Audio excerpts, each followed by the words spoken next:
Хуучин гэрээний эхлэл 25-27-д Яков Есав хоёрын тухай тэмдэглэл байдаг. Есав ямар үр тарьж байгаагаа ч бодлогүй. Өдөр хоногийг бүрхэгдүүхэн өнгөрөөж байв. Харин Яков ямар хүн байлаа? Тэр зоригтой байсан. Тэр яагаад ингэж амьдрах ёстой нь утга учирыг мэдэж амьдрсан. Яковыг шүлж буцалгаж байтал Есав хэрээс өлсөж ядран эргэж иржээ.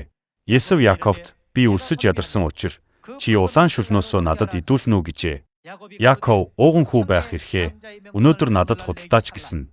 Есав түүнд тангараглаж ууган хүү байх эрхээ Яковт худалджээ. Есав хэр их хүртэг төлсөн бэ?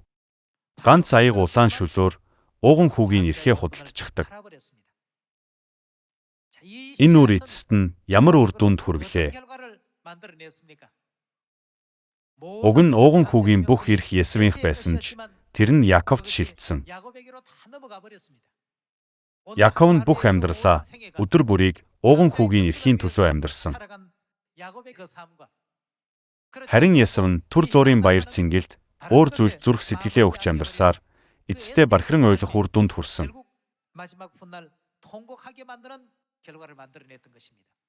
Бид одоо ямар үр тарьж байна? Амьдралынхаа төгсгөлд юу хураах вэ гэдгээ тунгаан бодох ёстой.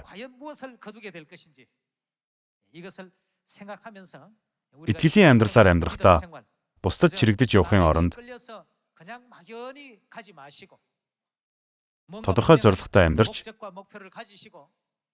итгэлийн амьдралаа илүү ивэлтэй, эрч хүчээр дүүрэн идэвхтэй амьдарцгаая.